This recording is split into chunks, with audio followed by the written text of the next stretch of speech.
একতরফা ও ডামি জাতীয় নির্বাচন, আউয়াল কমিশনের পদত্যাগ এবং নতুন নির্বাচন কমিশনের দায়িত্ব গ্রহণ, সংস্কার কার্যক্রম, ইভিএম বিতর্ক, নতুন রাজনৈতিক দলে নিবন্ধন, এমন অসংখ্য ঘটনার বছর 2024। বছর জুড়ে ঘটে যাওয়া আলোচিত, সমালোচিত, বিতর্কিত সব ঘটনা প্রবাহ নিয়ে নিয়ামুল আজিজ সাদেকের রিপোর্ট।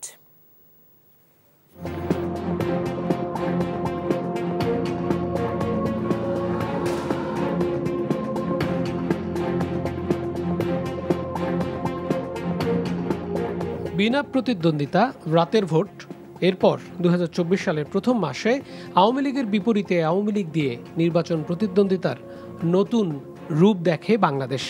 টানা চতুর্থবারের মতো ক্ষমতায় আসার জন্য ডামি নির্বাচনে জাতীয় পার্টি, তৃণমূল, বিএনপি, কল্যাণ পার্টির মতো দল ছাড়া নির্বাচনে বৈধতা দিতে আসেনি বিএনপি সহ বড় দলগুলো। একটি ভুয়া নির্বাচন, এটা নির্বাচনে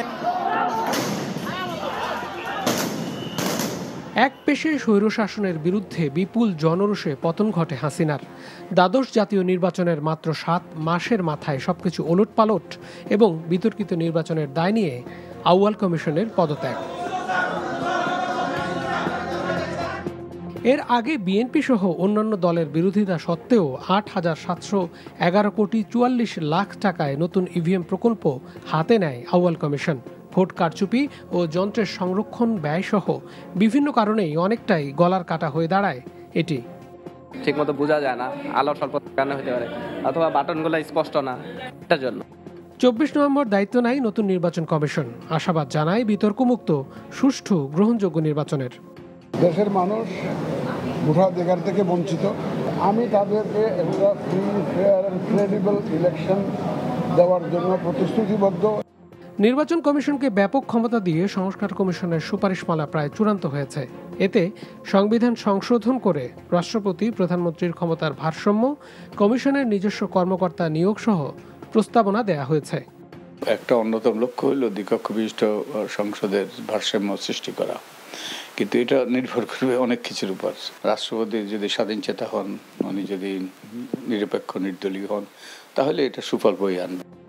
বহুল আলোচিত ফ্লোর ক্রসিং, একই ব্যক্তির দুবারের বেশি প্রধানমন্ত্রী না হওয়ার বিধান, দুকক্ষ বিশিষ্ট সংসদের গঠনসহ বড় পরিবর্তনে অনেকটাই একমত সংবিধান সংস্কার কমিশন। জাতীয় নির্বাচনকে সামনে রেখে বড় দলগুলোর চাওয়া অনুসারে রোডম্যাপ চূড়ান্ত না হলেও ভোটার তালিকা হালনাগাদ, সীমানা পুনর্নির্ধারণ ও রাজনৈতিক দলগুলোর নিবন্ধন জটিলতা শেষেই আগামী বছরের শেষ সময়ে তফসিল হতে পারে বলে ইঙ্গিত দিয়েছেন বর্তমান প্রধান নির্বাচন কমিশনার। বিগত 3টি সংসদ নির্বাচনে সত্যিকার অর্থে জনগণের আশা আকাঙ্ক্ষার প্রতিফলন ঘটেনি, কারণ তারা ভোট দিতে পারেনি, তাদের কাঙ্ক্ষিত জনপ্রতিনিধিও আসেনি এই সংসদে।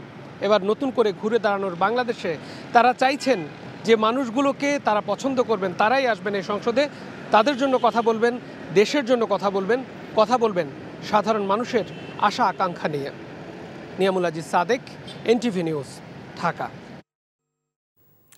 সাবেক প্রধানমন্ত্রী শেখ হাসিনাকে প্রধান আসামি করে 9 জনের বিরুদ্ধে আন্তর্জাতিক অপরাধ ট্রাইব্যুনালে গুমের ঘটনায় লিখিত অভিযোগ জমা দিয়েছেন ইউপিডিএফ নেতা মাইকেল চাকমা। সকালে আন্তর্জাতিক অপরাধ ট্রাইব্যুনালে এই অভিযোগ জমা দেন তিনি। এ সময় তিনি গুমের সময় যে গামছা দিয়ে তার হাত বাঁধা হয়েছিল সেটিও প্রসিকিউশনে জমা দিয়েছেন এই ইউপিডিএফ নেতা। অভিযোগ প্রসঙ্গে মাইকেল চাকমা বলেন, 5 বছর 4 মাস তিনি গুম ছিলেন।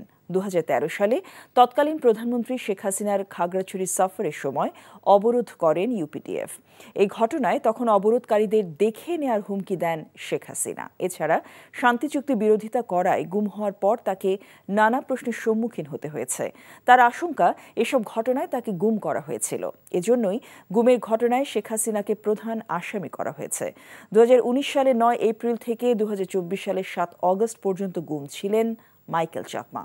এগুলো নিয়ে ওনারা অ্যাডভোকেসি করতেন, এই কারণে Sheikh Hasina by name Michael চাকমাকে চিনতেন এবং একটা জনসভায় সেই সময়ে স্পেসিফিক্যালি হুমকি দিয়েছিলেন যে এইখানে যারা ওনার জনসভায় সমস্যা করেছে অথবা পার্বত্য শান্তি চুক্তি বাস্তবায়ন অথবা আদিবাসী অধিকার নিয়ে যারা কথা বলে তাদেরকে উনি দেখে নেবেন। এবং সাবসিকুয়েন্টলি এর কিছুদিন পরে মাইকেল চাকমাকে রাষ্ট্রীয় বাহিনী কর্তৃক তুলে নেওয়া হয় এবং 5 বছর পর্যন্ত আইনা করে রেখে পরবর্তীতে জুলাই অগস্ট বিপ্লবের পরে তাকে ছেড়ে দেওয়া হয়।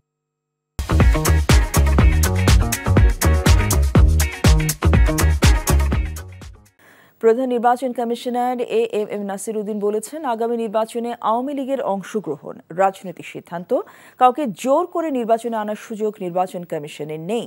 সকালে চট্টগ্রাম সার্কিট হাউস মিলনায়তনে আয়োজিত মতবিনিময় সভায় তিনি এমন মন্তব্য করেন। ভোটার তালিকা হালনাগাদ ও ত্রয়োদশ জাতীয় সংসদ নির্বাচন উপলক্ষে বাংলাদেশ নির্বাচন কমিশন এ সভার আয়োজন করে। সভায় চট্টগ্রাম বিভাগের বিভিন্ন জেলার নির্বাচন কর্মকর্তারা অংশ নেন। সিইসি বলেন, বিগত 3টি জাতীয় সংসদ নির্বাচনের মতো আগামীতে কোনো নির্বাচন হবে না। আগামী নির্বাচনে আওয়ামী লীগ সহ 3-4টি দলের অংশগ্রহণ রাজনৈতিক ও আদালতের ওপর নির্ভর করছে। সরকার যদি কোনো দলকে নিষিদ্ধ ঘোষণা না করে, তাদের রেজিস্ট্রেশন দ্বারা আমরা বাতিল করতে পারি না।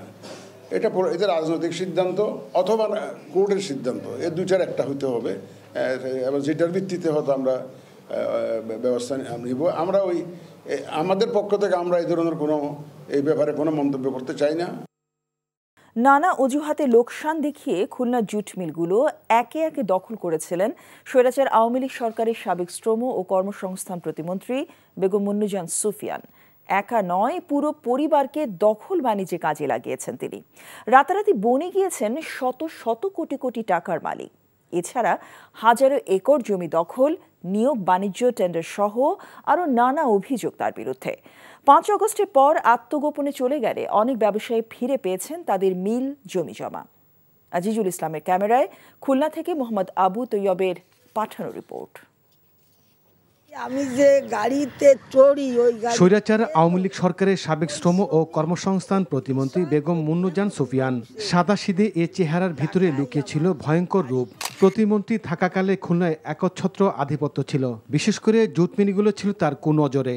মুন্নুজান একা নয়, তার পরিবারের সদস্যরা প্রভাব প্রতিপত্তি খাটিয়ে হাজার কোটি টাকার মালিক বনে গেছেন। শ্রমিকদের কথা না ভেবে নানা মিথ্যে অজুহাতে লাভজনক জুট মিলগুলো 2020 সালে বন্ধ করে দেন তিনি। এরপর শুরু হয় দখল বাণিজ্য। অভিযোগ আছে শ্রম প্রতিমন্ত্রীর ভাই শাহাবুদ্দিন, তার মেয়ে শামিমা সুলতানা, বোনের ছেলে ইয়াসিন সহ পরিবারের সদস্যরা কয়েকটি বেসরকারি পাটকল দখল করে নেয়। তার বিপুল সম্পত্তির খোঁজ পাওয়ার পর অনুসন্ধানে নামে দুদক। মুন্নুজান সুফিয়ান যেহেতু দখল করে আছে, তার একটা ক্ষমতা আছে। আমি তো জেলা প্রশাসন, পুলিশ প্রশাসন অনেক দরখাস্ত দিয়েছি, বাট কোনো it will brings no fruit. আজকে যদি এই আওয়ামী লীগ থাকতো, আমি এখানে আজও ঢুকতে পারতাম না। মুন্নুজান সুফিয়ান, শাহাবুদ্দিনের বউ, লিঙ্কন সহ আরো অনেকে জড়িত আছে এবং প্রতি মাসে 30 লক্ষ টাকা এখান থেকে নিত। প্রতিমন্ত্রীর পরিবারের এই দখল বাণিজ্যে সহায়তা করেন খুলনা শ্রম অধিদপ্তরের সাবেক পরিচালক মিজানুর রহমান। প্রতিমন্ত্রীর আস্থাভাজনের কারণে পদোন্নতি সহ নানা সুযোগ সুবিধা পেয়েছেন তিনি। সে হয়েছে মন্ত্রী, এই মন্ত্রণালয়ের মন্ত্রী, এই মন্ত্রণালয়ের মন্ত্রী না সে। আমি হলাম ডিভিশনাল অফিসার। তো অ্যাজ এ প্রোটোকল হিসাবে তো আমার যাইতে, আমার মন্ত্রী যদি বলে যে তুমি আমার কথা শোনো, তাহলে আমি কোথায় বসবো? আমি তো অস্বীকার করছি না। আমার তো সে 10 বছরের মন্ত্রী ছিল এই এলাকায়। সম্প্রতি বন্ধ হওয়া পাটকলের শ্রমিকরা মুন্নুজান পরিবারের বিচার দাবিতে বিক্ষোভ করেছে। পরামর্শে আমাদের 5টি জুট মিলে 1টি টাকা এখন বন্ধ দেয়নি। ইতিমধ্যে দুর্নীতি করে অনেক টাকা আত্মসাৎ করেছে। আমাদের জোর করে মিল বন্ধ করে আমাদের বকেয়া দেয়। স্বৈরাচার সরকারের পতনের পর বেগম মুন্নুজান সুফিয়ান, তার পরিবারের সদস্যরা আত্মগোপনে রয়েছেন। NTV news desk. গণ অভ্যুত্থানে যেসব পুলিশ সদস্য নিয়মের বাইরে গিয়ে অপরাধ করেছেন তাদের বিচার হবেই উল্লেখ করে অন্তর্বর্তীকালীন সরকারের প্রধান উপদেষ্টা অধ্যাপক মোহাম্মদ ইউনূস বলেছেন, যারা কোনো অপরাধ করেনি তারা নির্ভয়ে দায়িত্ব পালন করবে এবং দেশের আইনশৃঙ্খলা পরিস্থিতির উন্নয়নে কাজ করবে। আজ দেশের সকল বিভাগীয় কমিশনার ও কয়েকটি জেলার জেলা প্রশাসকদের সাথে ভিডিও কনফারেন্সকালে তিনি এসব কথা বলেন। গণ অভ্যুত্থানের কারণে মাঠ প্রশাসনের কাজে যে স্থবিরতা এসেছিল তা গতিশীল করার উপর গুরুত্বারোপ করেন ডক্টর ইউনূস। নজরানা চৌধুরীর রিপোর্ট। 8 আগস্ট দায়িত্ব নেয়ার পর অন্তর্বর্তীকালীন সরকারের প্রধান উপদেষ্টা সোমবারই প্রথম মাঠ প্রশাসনের কর্মকর্তাদের সাথে একযোগে বৈঠক করলেন। প্রধান উপদেষ্টার তেজগাঁও কার্যালয় থেকে ভিডিও কনফারেন্সের মাধ্যমে দেশের সকল বিভাগীয় কমিশনার এবং বেশ কয়েকটি জেলা প্রশাসনের কর্মকর্তাদের সাথে আলোচনা করেন তিনি। অভ্যুত্থান পরবর্তী সময়ে গণ অভ্যুত্থানের স্পিরিটকে ধারণ করে জনগণের সেবা নিশ্চিত করার লক্ষ্যে কাজ করার জন্য মাঠ পর্যায়ে দায়িত্বরত কর্মকর্তাদের প্রতি আহ্বান জানান প্রধান উপদেষ্টা। একটা বড় পরিবর্তনের সুযোগ সৃষ্টি হয়েছে, এই সুযোগটা যদি আমরা না বুঝি তাহলে বোধহয় আমরা ব্যর্থ হলাম। উপর থেকে হয়তো যা যা কাগজপত্র নির্দেশ যাচ্ছে সেটা একরকম ভাবে আসবে, নিজের থেকে সেটাকে সম্প্রসারিত করতে হবে যে আমরা এই পরিবর্তনটা আমরা চাই এই দেশের নাগরিক হিসেবে। যেহেতু এই অভ্যুত্থান হয়েছে তার মধ্যে বহু রকমের ডিস্টারবেন্সেস সৃষ্টি হয়েছে কাজকর্মে, সেই এটার থেকে উত্তরণ করে এখন ফুল স্পিডে অগ্রসর হওয়ার জন্য আমাদেরকে অগ্রসর হওয়ার সময় এসে গেছে। যেহেতু প্রথম অর্ধেক যে সময়টা কাটালাম বছরের। আইন শৃঙ্খলা পরিস্থিতির উন্নয়ন, দ্রব্যমূল্য নিয়ন্ত্রণ, শিক্ষা ব্যবস্থার কার্যক্রম সুষ্ঠুভাবে পরিচালনা সহ বিভিন্ন বিষয়ে সম্ভাব্য চ্যালেঞ্জ মোকাবেলায় মাঠ প্রশাসনের কর্মকর্তাদের গুরুত্বপূর্ণ নির্দেশনা দেন ডক্টর ইউনূস। একই সাথে সরকারি নির্দেশনা মেনে চলার পাশাপাশি জনগণকে সেবা দেওয়ার ক্ষেত্রে কর্মকর্তাদের নিজেদের মানসিকতা ও কর্মপদ্ধতিতে ইতিবাচক পরিবর্তন নিয়ে আসার উপর গুরুত্ব আরোপ করেন তিনি। যারা দোষী তাদের অবশ্যই শাস্তি হবে, কিন্তু যারা নির্দোষ তারা যেন নিশ্চিতভাবে তাদের ভূমিকা পালন করতে পারে এবং মানুষ এটা বুঝতে পারে। যারা অপরাধী তাদের শাস্তি হোক, সেটা আমরাও চাই। শান্তি শৃঙ্খলা যেটা বিঘ্নিত হয়েছে সেটা এখন জোরদার করবো, শুধু আগের পর্যায়ে ফিরে যাবো তা না, আগের চাইতে সুন্দরভাবে করবো আমরা। বাংলাদেশে কোনো সংখ্যালঘু নেই এবং কোনো গোষ্ঠী যেন নিজেদেরকে সংখ্যালঘু না ভাবেন সে বিষয়ে তাদেরকে আত্মবিশ্বাসী করে তোলার জন্য প্রশাসনের কর্মকর্তাদের নির্দেশ দেন সরকার প্রধান। নজরানা চৌধুরী, এনটিভি নিউজ, ঢাকা। জুলাই গণহত্যার বিচারে সরকার সর্বোচ্চ অগ্রাধিকার দিচ্ছে বলে জানিয়েছেন আইন উপদেষ্টা ডক্টর আসিফ নজরুল। সকালে ঢাকা দক্ষিণ সিটি কর্পোরেশনের নগর ভবনে ঢাকা বিভাগের শহীদ পরিবারের কাছে আর্থিক সহযোগিতার চেক হস্তান্তর অনুষ্ঠানে তিনি কথা বলেন। আসিফ নজরুল বলেন, শহীদ পরিবারের আইনগত বিষয় দেখতে আইন মন্ত্রণালয়ের পক্ষ থেকে লিগ্যাল এইড সেল 7 দিনের মধ্যে গঠন করা হবে। একই সাথে যোগ্যতার ভিত্তিতে শহীদ পরিবারের সদস্যদের কর্মসংস্থানের অগ্রাধিকার দেওয়া হবে বলেও জানান তিনি। এ সময় বন ও পরিবেশ উপদেষ্টা সৈয়দা রিজওয়ানা হাসান বলেন, সরকারকে প্রশ্নবিদ্ধ করতে অনেক ষড়যন্ত্র চলছে, নিজেদের মধ্যে বিভেদ তৈরি করা যাবে না। আর সমন্বয়ক সার্জিস আলম বলেন, শহীদ পরিবাররা কেউ আর্থিক সহায়তা চায় না, চায় শুধু বিচার। একমাত্র তোমাদের দায়িত্ব হচ্ছে আমাদের বিরুদ্ধে অভিযোগগুলো জানানো, আর আমরা আনসার করব। পারপাসটা কি? যাতে তোমরা বুঝতে পারো, আমরা বুঝতে পারি আমরা একটা পরিবারের সদস্য। পুলিশ যে আছে, পুলিশ স্বরাষ্ট্র মন্ত্রণালয়ের আন্ডারে। পুলিশ ওরে গ্রেফতার করলো না কেন? পুলিশ মামলা দিল না কেন? এখানে আমার কিছু করার নাই, খালি ফোন করে বলার আছে, আর কিছুই না। কিন্তু এটা আমার মন্ত্রণালয়ের বিষয় না। নীলফামারী দুবাছড়ি মাদ্রাসা মাঠে চলছে বিএনপির সমাবেশ। সভায় ভার্চুয়ালি যুক্ত হয়েছেন বিএনপির ভারপ্রাপ্ত চেয়ারম্যান তারেক রহমান। সমাবেশে র্যাবে ক্রস ফায়ারে নিহত লক্ষ্মীছাপ ইউনিয়ন বিএনপির সাংগঠনিক সম্পাদক গোলাম রাব্বানীর পরিবারের কাছে নতুন বাড়ির চাবি হস্তান্তর করা হয়। মূলত 2014 সালে র্যাবে ক্রস ফায়ারে নিহত হন গোলাম রাব্বানী। আমরা বিএনপি পরিবারের পক্ষ থেকে তার পরিবারকে নতুন বাড়ি উপহার হিসেবে দেয়া হয় তাকে। এছাড়া জুলাই অভ্যুত্থানে রংপুর বিভাগের শহীদ পরিবারের মাঝেও আর্থিক অনুদান প্রদান করা হয়। অনুষ্ঠানে বিএনপি সিনিয়র যুগ্ম মহাসচিব রুহুল কবির রিজভী, সাংগঠনিক সম্পাদক আসাদুল হাবিব দুলু বক্তব্য রেখেছেন। জনসভায় ভার্চুয়ালি যুক্ত হয়ে বক্তব্য রাখছেন বিএনপির ভারপ্রাপ্ত চেয়ারম্যান তারেক রহমান। আমরা চাই না আর কোনো পরিবার এই দুঃখ কষ্টের মধ্যে দিয়ে যাক।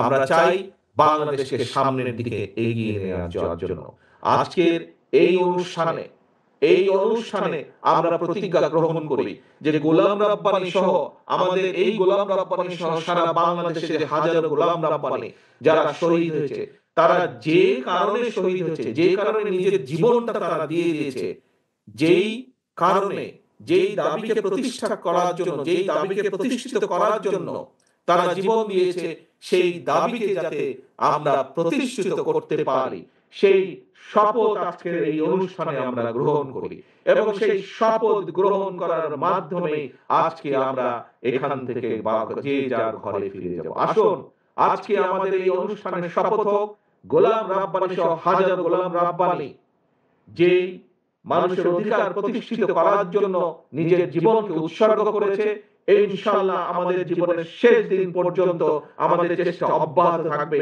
এই দেশে বাংলাদেশের মানুষের অধিকারকে প্রতিষ্ঠিত করার জন্য। প্রিয় ভাই বোনেরা, এই বক্তব্য রেখে আমি আপনাদের কাছ থেকে ইনশাআল্লাহ বিদায় নিচ্ছি।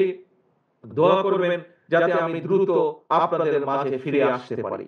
দোয়া করবেন যাতে এই এলাকায় যেভাবে দেশে থাকতে শীতের সময় এই এলাকায় এসে দুস্থ মানুষের পাশে দাঁড়াতে পারতাম আমি, আবার যেন ভবিষ্যতে সেরকম গম্বল নিয়ে সোয়েটার নিয়ে দুস্থ মানুষের পাশে দাঁড়াতে পারি। সেই দোয়া চেয়ে আপনাদের সকলের কাছ থেকে বিদায় নিচ্ছি। আল্লাহ হাফেজ। বাংলাদেশ জিন্দাবাদ। বাংলাদেশ জাতীয়তাবাদী দল জিন্দাবাদ।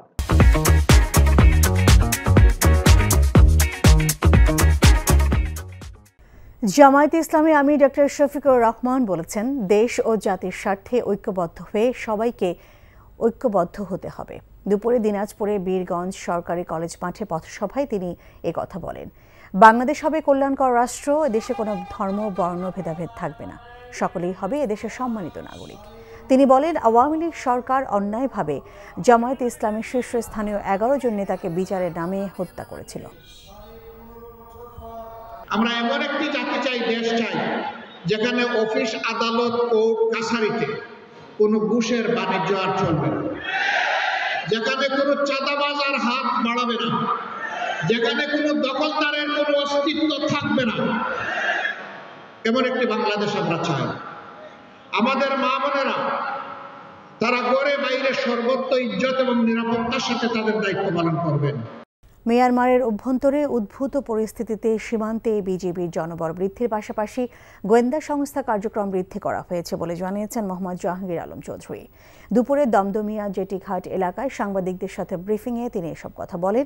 এছাড়া মিয়ানমারের সরকারি বাহিনী ও আরাকান আর্মির সাথেই যোগাযোগ রক্ষা করা হচ্ছে জানিয়ে স্বরাষ্ট্র উপদেষ্টা বলেন, আর কোনো রোহিঙ্গাকে বাংলাদেশে প্রবেশ করতে দেয়া হবে না, যে কোনো মূল্যে সীমান্তে মাদক প্রতিহতের ঘোষণা দেন তিনি।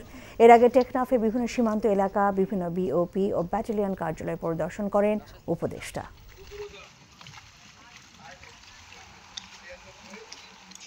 ইতিমধ্যে মায়ানমার সীমান্তে সকল বিওপিতে জনবল বৃদ্ধি করা হয়েছে এবং অন্যান্য বাহিনীরও জনবলও বৃদ্ধি করা হয়েছে।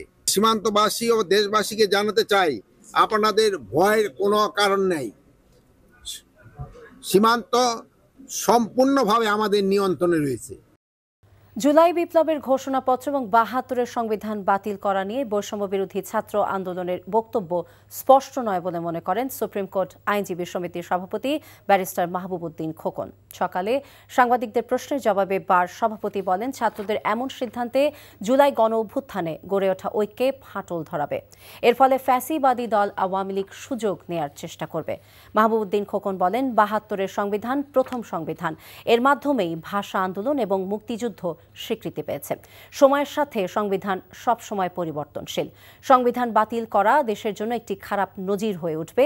এতে করে যে সরকার ক্ষমতায় আসবে তারাই নিজেদের সুবিধা মতো সংবিধান পরিবর্তন করতে চাইবে বলে শঙ্কা প্রকাশ করেন তিনি। ৭১ স্বাধীনতা যুদ্ধ সবারই প্রতিফলন ঘটেছে, সব কিছুর প্রতিফলন ঘটেছিল ৭২ সংবিধান। এখন সংবিধান কবর দেওয়া হবে কথাটা খুব খারাপ শোনা যায়। এইভাবে কোনো পৃথিবীর কোথাও কিন্তু সংবিধান কবর দেওয়ার শব্দটা কেউ ব্যবহার করতে কখনো শুনিনি। তো হঠাৎ করে এই বক্তব্যটা আসছে কেন গত ৩-৪ দিন থেকে তো আমার জানা নেই। এটি হলে জিনিসটা ব্যাড প্রেসিডেন্স হয়ে যাবে বাংলাদেশের, আমি মনে করি খারাপ প্রেসিডেন্স হয়ে যাবে। হঠাৎ করে বক্তব্যগুলো আসছে কেন সেটাও একটা কোশ্চেন। আমরা তো জুলাই আগস্ট আন্দোলন তো আমরা সবাই মিলে করেছিলাম। ঘৃণা স্তম্ভে আবারও আঁকা হয়েছে স্বৈরাচার শেখ হাসিনার ব্যঙ্গ গ্রাফিতি। সেই গ্রাফিতিতে দিনভর জুতা এবং ঝাড়ু নিক্ষেপ করে ঘৃণিত কর্মসূচি পালন করেছে ছাত্র জনতা। এ সময় দ্রুত সময়ের মধ্যে শেখ হাসিনাকে দেশে এনে বিচারের দাবি জানান শিক্ষার্থীরা। মেজবা হাসানের রিপোর্ট।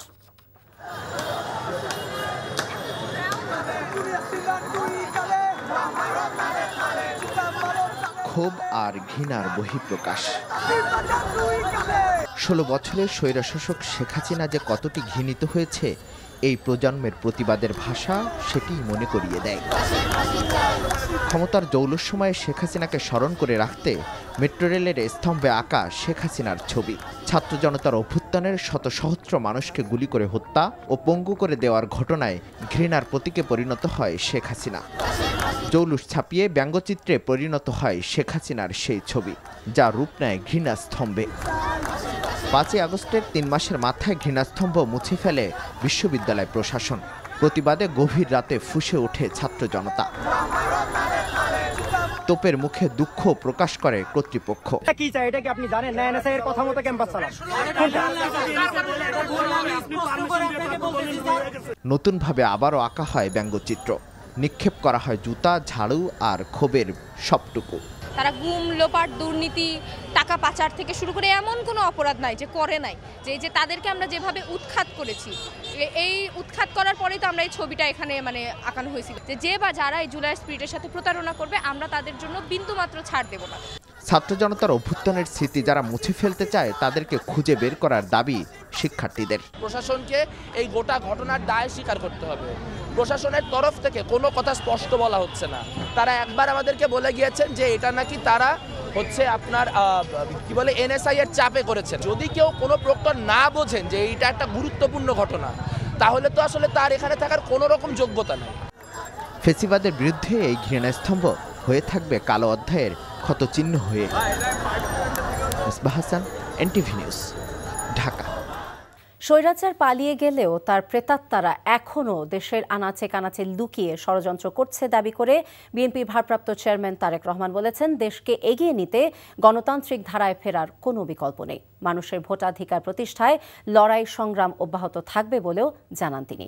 বিকেলে নীলফামারীতে বিএনপির সমাবেশে ভার্চুয়ালি যুক্ত হয়ে তিনি এসব কথা বলেন। মইনুল হক এবং ইয়াসিন শিথুনকে সাথে নিয়ে আরও জানাচ্ছেন জুনায়েদ আল হাবিব।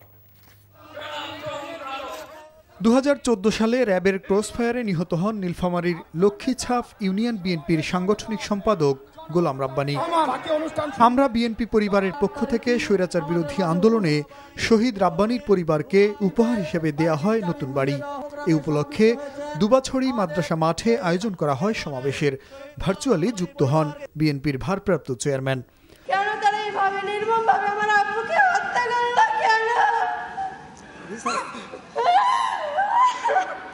যে অধিকার প্রতিষ্ঠায় গোলাম রাব্বানীরা জীবন দিয়েছে, এখনও সেই অধিকার প্রতিষ্ঠিত হয়নি।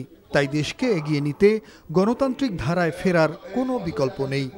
বাংলাদেশকে যদি আগামী দিনে নিয়ে যেতে হয়, তাহলে অবশ্যই বাংলাদেশকে গণতান্ত্রিক ব্যবস্থার মধ্যে ফিরিয়ে আনতে হবে। আমরা আন্দোলন করেছি, সংগ্রাম করেছি, বহু মানুষ আত্মহতি দিয়েছে। এখন সামনের দিন দেশ গড়ার পালা, এবং এই দেশকে যদি গড়তে হয় দল মত নির্বিশেষে আমাদের সকলকে ঐক্যবদ্ধ হতে হবে। তারেক রহমান আরও বলেন, স্বৈরাচার পালিয়ে গেছে, কিন্তু তার প্রেতাত্মারা এখনও ষড়যন্ত্রে লিপ্ত। তাই মত পার্থক্য থাকলেও দেশের স্বার্থে সবাইকে ঐক্যবদ্ধ থাকার আহ্বান জানান তিনি। স্বৈরাচার এই দেশ থেকে বিদায় হয়ে গিয়েছে, পালিয়ে গিয়েছে। যদিও স্বৈরাচারের প্রেতাত্মার অনেক সহযোগীরা এখনো সেই দেশের আনাচে কানাচে লুকিয়ে আছে। তারা বিভিন্ন ষড়যন্ত্রের চেষ্টা করছে। আমাদের বিভিন্ন দলের মধ্যে হোক, বিভিন্ন মানুষের মধ্যেই হোক, মত পার্থক্য থাকতে পারে, কিন্তু আমাদেরকে খেয়াল রাখতে হবে যাতে সেই মত পার্থক্য এমন কোন পর্যায়ে না পৌঁছায় যেখানে দেশ ক্ষতিগ্রস্ত হবে, দেশের মানুষ ক্ষতিগ্রস্ত হবে। অনুষ্ঠানে জুলাই অভ্যুত্থানে রংপুর বিভাগের শহীদ পরিবারকে আর্থিক অনুদান প্রদান করা হয়। জুনায়েদ আল হাবিব, এনটিভি নিউজ, নীলফামারী, রংপুর। জুলাই গণহত্যার বিচারকে সরকার সর্বোচ্চ অগ্রাধিকার দিচ্ছে বলে জানিয়েছেন আইন উপদেষ্টা ডক্টর আসিফ নজরুল। আর বন ও পরিবেশ উপদেষ্টা সৈয়দা রিজওয়ানা হাসান বলেছেন, সরকারকে প্রশ্নবিদ্ধ করতে ষড়যন্ত্র চলছে, তাই নিজেদের মধ্যে বিভেদ সৃষ্টি থেকে বিরত থাকতে হবে। রাজধানীর নগর ভবনে জুলাই আগস্ট গণ অভ্যুত্থানের শহীদ পরিবারের পাশে দাঁড়াতে জুলাই স্মৃতি ফাউন্ডেশনের অনুষ্ঠানে তারা এসব কথা বলেন। সাদরিনা খন্দকারের রিপোর্ট। তার মগজটা রাস্তায় ছিটকে পড়ে যায়, আমরা যদি না থাকতাম তখন রাষ্ট্র পেতাম না। ভাই হারানোর কথা বলতে গিয়ে আবেগ আপ্লুত হয়ে পড়েন শহীদ পরিবারের স্বজনরা। করতে পারি নাই, কোন রকম কিশোরগঞ্জ তারার উপজেলা নিয়ে যায়, ওইখানে কোন রকম দাপন দেয় আমরা। তাদের অভিযোগ, শহীদদের বিচার কাজে এখন পর্যন্ত সক্রিয় কোনো ভূমিকা দেখা যায়নি সরকারের। এই মায়েরা বা আমরা কেন বিচারের জন্য আজকে দরজায় দরজায় ভিক্ষা করতে হবে? এই পর্যন্ত ফ্যাসিবাদদের বিচার আমরা পাই নাই, আমরা বিচারের জোর দাবি জানাচ্ছি। শহীদ পরিবারের পাশে বাংলাদেশ এমন স্লোগান সামনে রেখে জুলাই শহীদ স্মৃতি ফাউন্ডেশনের পক্ষ থেকে ৭৭টি শহীদ পরিবারের হাতে ৫ লক্ষ টাকার আর্থিক সহযোগিতার চেক হস্তান্তর করা হয়। অনুষ্ঠানে উপস্থিত উপদেষ্টারা বলেন, হত্যাকারীদের বিচারে সক্রিয় সরকার। কথা বলেন জুলাই স্মৃতি ফাউন্ডেশনের সংগঠকরাও। যখন চার্জশিট হয়ে যাবে, চার্জ গঠন হয়ে যাবে, তোমরা ঘন ঘন প্রতিদিনই টেলিভিশনে দেখবা যাদেরকে গ্রেফতার করা গেছে তাদের বিচার প্রক্রিয়াটা। কালকেও মিটিং করেছি প্রসিকিউশন টিমের সাথে, তাদের কি হেল্প দরকার আমি বলেছি, যা দরকার আমাদের সরকারের পক্ষ থেকে দেওয়া হবে। আমাদেরকে প্রশ্নবিদ্ধ করে ফেলতে পারলে তো ওদের লাভ, কাজে সবাইকে প্রশ্নবিদ্ধ করার একটা খেলা চলছে।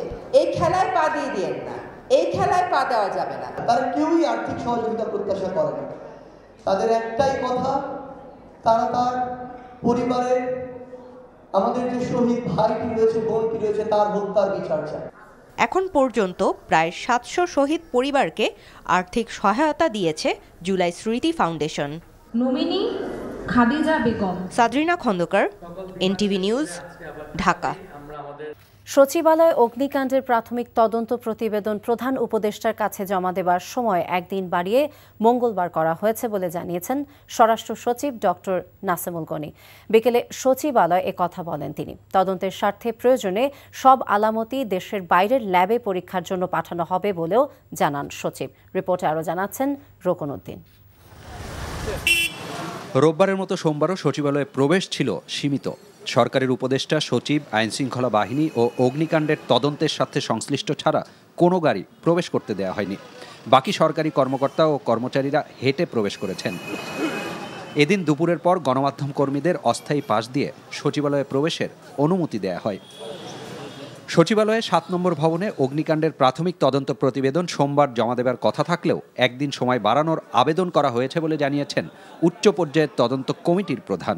এখানে অনেকগুলো দল কাজ করছে একসাথে, সেনাবাহিনীর থেকে টিম কাজ করছে, বুয়েটের বিশেষজ্ঞরা কাজ করছে, পিডব্লিউডির লোকেরা কাজ করছে, পুলিশের লোকেরা কাজ করছে, আইসিটির লোকেরা কাজ করছে। ক্যাবিনেট থেকে অনুমতি নিয়েছি যাতে আমাদের কিছু টেস্টিং আজকে রাত্রে হবে।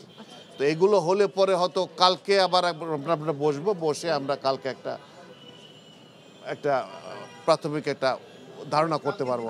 বিদেশে যেখানে এটা সুবিধা আছে সেখানে পাঠাবো। আগেই সিদ্ধান্ত নিয়েছি আমরা সব পাঠাবো। Will go to the all lengths. অগ্নিকাণ্ডে ক্ষতিগ্রস্ত ভবন মেরামত করে ব্যবহার উপযোগী করা যাবে বলে প্রাথমিকভাবে মনে করেন গণপূর্ত বিভাগের এই প্রকৌশলী। কতদিন লাগতে পারে ব্যবহার উপযোগী? এটা আসলে সংস্থার পুরোপুরি যখন রিপোর্ট দিবে, অ্যাসেসমেন্ট করে যে কি কি ক্ষতিগ্রস্ত এবং কি ধরনের ক্ষতিগ্রস্ত হয়েছে সেইগুলা দেখার পরে রিপোর্ট দিলে হয়তো আমরা ধারণা করতে পারবো যে এতদিনের ভিতরে এটা সম্ভব ঠিক করা। দেখে যেটা মনে হয় এটা রিপেয়ার করা সম্ভব। সচিবালয়ের ৭ নম্বর ভবনের ৬ থেকে ৯ তলা পর্যন্ত আগুনে পুড়ে গেছে, আর প্রতিতলায় ৪০ থেকে ৫০টি কক্ষ আছে বলেও জানান তিনি। রোকন উদ্দিন, এনটিভি নিউজ, ঢাকা। এতদিন টিসিবির কার্ড নিয়ে রাজনৈতিক দুর্বৃত্তায়ন হয়েছে মন্তব্য করে বাণিজ্য উপদেষ্টা শেখ বশির উদ্দিন বলেছেন, নিম্ন আয়ের মানুষের জন্য টিসিবির মাধ্যমে যে খাদ্য সহায়তা দেওয়া হচ্ছে সেক্ষেত্রে ইনসাফ প্রতিষ্ঠা করা হবে, আর সেই ইনসাফ প্রতিষ্ঠায় কর্মকর্তাদের নির্দেশনা দেওয়া হয়েছে বলে জানান তিনি। বিকেলে রাজশাহী জেলা প্রশাসনের সম্মেলন কক্ষে টিসিবির কার্যক্রম নিয়ে অংশীজনের সাথে মতবিনিময় সভা শেষে কথা বলেন তিনি। বাণিজ্য উপদেষ্টা বলেন, প্রায় ১ কোটি উপকার ভোগীকে টিসিবি কার্যক্রমের আওতায় আনা হয়েছে। কার্ড প্রদানের ক্ষেত্রে স্বচ্ছতা বজায় রাখতে ডিজিটালাইজড করা হচ্ছে। আগামী কোরবানির ঈদ পর্যন্ত যাতে চাল সহ ভোগ্যপণ্যের সংকট দেখা না দেয় সে লক্ষ্যে কাজ চলছে বলেও জানান উপদেষ্টা। এতদিন পর্যন্ত যে বিভিন্ন রকমের রাজনৈতিক দুর্বৃত্তায়নের ফলে সঠিকতায় যথেষ্ট ঘাটতি ছিল। আমরা এই ঘাটতিটাকে সঠিকত্ব আনার জন্যই আমরা এই প্রচেষ্টাটা চালাচ্ছি। আমরা আশা করি যে রমজান কেন্দ্রিক আমাদের প্রস্তুতি, যে ঠিক রমজান কেন্দ্রিক না, আমার চিন্তা ভাবনা এখন কোরবানি ঈদ কেন্দ্রিক, যে ওই পর্যন্ত আমরা প্রস্তুতি নেওয়ার চেষ্টা করছি যেন সরবরাহ এবং ঘাটতির একটা সমতা থাকে, যার ফলে একটা প্রতিযোগিতাপূর্ণ মূল্যে বাজারে পণ্য বিক্রয় হয়।